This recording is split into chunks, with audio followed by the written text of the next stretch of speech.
Back in the day, Ring of Honor was one of the best wrestling products of all time.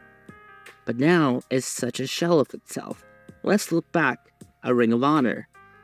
Ring of Honor had stars like CM Punk, if you head to the 2000s here, and had guys like Bryan Danielson, Nigel McGuinness, Claudio Castagnoli, Tyler Black. Ring of Honor's talent was incredible for the 2000s, right? But as you head into the 2010s, it gets more interesting. There's more good talent. You have, in the early 2010s, you got, again, Tyler Black there. You got Kevin Steen still. You got El Generico. But what's up with Ring of Honor currently? And again, the Cody Rhodes, Elite, Bullet Club stuff also. But what's up with Ring of Honor currently? Ring of Honor was bought by Tony Khan on March 2022, AEW's Dynamite. He announced that he has just bought Ring of Honor and said Shane McMahon is not the owner. Okay, Tony, we got that, right? Ring of Honor was bought by him, but what did he do with it? What did he do with a brand known as Ring of Honor? Ring of Honor barely showed out any great stuff from it. Like, yeah, you had your Super Card of Honor, which was good. 2022 and 2023, in my opinion, both were good, but like, Ring of Honor it was a former shell of itself. Okay, we start off with the Super Card of Honor. You have FTR and the Briscoes and the Young Bucks and stuff, and phenomenal, absolutely phenomenal. But, and speaking of phenomenal, Ring of Honor also had a relationship with the Bullet Club, so we had AJ Styles before, even, and after, too. So, Ring of Honor was a phenomenal wrestling product that people thought might be the best wrestling product in professional wrestling. But, really, man, let's get into what just happened to it. For starters, what they did with Ring of Honor. They just brought it up. Just brought up Ring of Honor as AEW's predecessor. Something like that. To keep it as it is. They don't have a television deal or something for people to watch Ring of Honor. First of all, they didn't get... Ring of Honor should have had every single, stars over there. They had almost a Ring of Honor stars.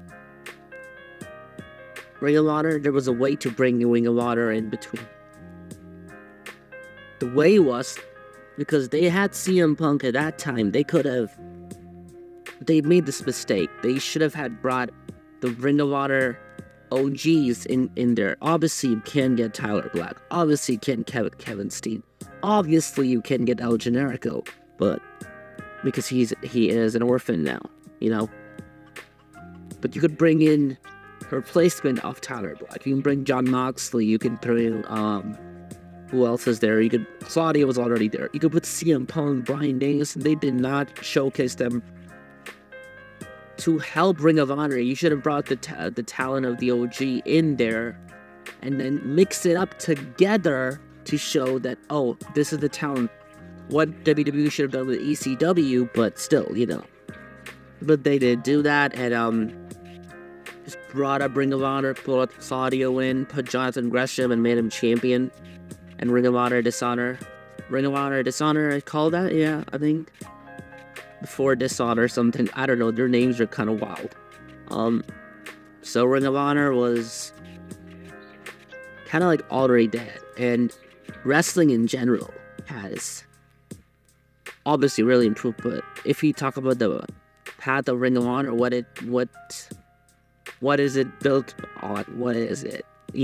What's the story of Ring of Honor? We don't get that. We don't get...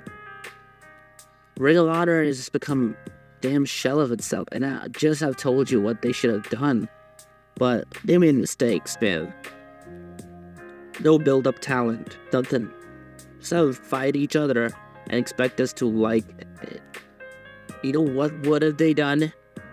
You know why ECW is today is because Ring of Honor should have been their developmental, or not developmental, at least like a predecessor for AEW. Like Ring of Honor is a place where you go, you grow your talent in Ring of Honor. You sign these local indie guys on Ring of Honor, and you give them cool gimmicks, and they let them work themselves on for Ring of Honor. But Tony Khan says no to that and just wants to show Ring of Honor with his AEW talent, and I don't know, it just doesn't help itself. Ring of Honor is, and just keeps on signing a lot of talent. My man has signed about 30, I don't know how many, 50 talent from WWE or something. I don't know, like, recently signed Adam Copeland, and, like, come on, this is Ring of Honor, and it's like, I get it, Adam Copeland thing is different, but still, instead of signing talent, you need to build their talent, and to build them talent, you need to, we have a platform as Ring of Honor, you bought it, you gotta do something with it and make it your platform to be special. Like, you're seeing Dax Harwood go out and it's not hard to watch the match and stop looking at her phone. Like, come on. Like, come on. Dax, it ain't your fault. I know you're trying to do your best to let the wrestling fans watch who paid to see that. But, you know, like, it's Tony's fault. So I get what Dax is doing, but no, it's Tony's fault. He didn't know how to book it. He doesn't know how to book Ring of Honor. He bought it and did barely anything with it. And what a shell of itself Ring of Honor is. Ring of Honor gave you classics like the matches with El Generico and Kevin Steen. Classics. The matches with CM Punk and Samoa Joe. Samoa Joe's greatest title reign in Ring of Honor history. Like, that championship reign. Nigel McGuinness and Bryan Danielson, the Claudio Castagnoli, and then, you know, Eddie Edwards, great stables like the Age of Fall or something with Jimmy Jacobs and, you know, Tyler Black or whatever. Like, Ring of Honor was cool. And then Young Bucks, Briscoe, Cody, Jay Lethal, they're just Dalton Castle, Christopher Daniels, Frankie Kazarian. There's just too many people, you know. Like, Ring of Honor produced, and AEW kind of flopped. Now, it's positional Ring of Honor. And what a time to tell you that how Ring of Honor has, and how it has become a former shell of itself. It has become something that we don't want a wrestling company to be, but that's what Ring of Honor is. It's not something we used to love and keep dear to our hearts as professional wrestling fans, and as just wrestling fans. The Shake of Honor and everything, you know, it doesn't feel cool. It doesn't feel that anymore.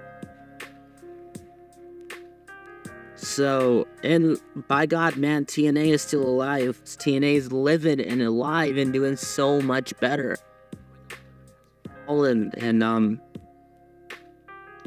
this is the complete fall of Ring of Honor. I already told you how you can book it better, how you can show a good show out, but no. If they don't do that, this is the complete fall of Ring of Honor, and soon it will cause problems. Why signing fucking talent is not a great decision by Tony Khan, alright? It's not a great decision to sign talent all the time and not build them up from the ground and not build them up from anything. Just sign them, like sign all the ex-WWE talent. Is not a cool thing anymore. It's getting annoying. It's getting like everybody's nerves, and it's just, I don't know, it's ruining AEW, and / Ring of Honor is just a dead shell. Not a great time to be alive to be a Ring of Honor fan. Spades out.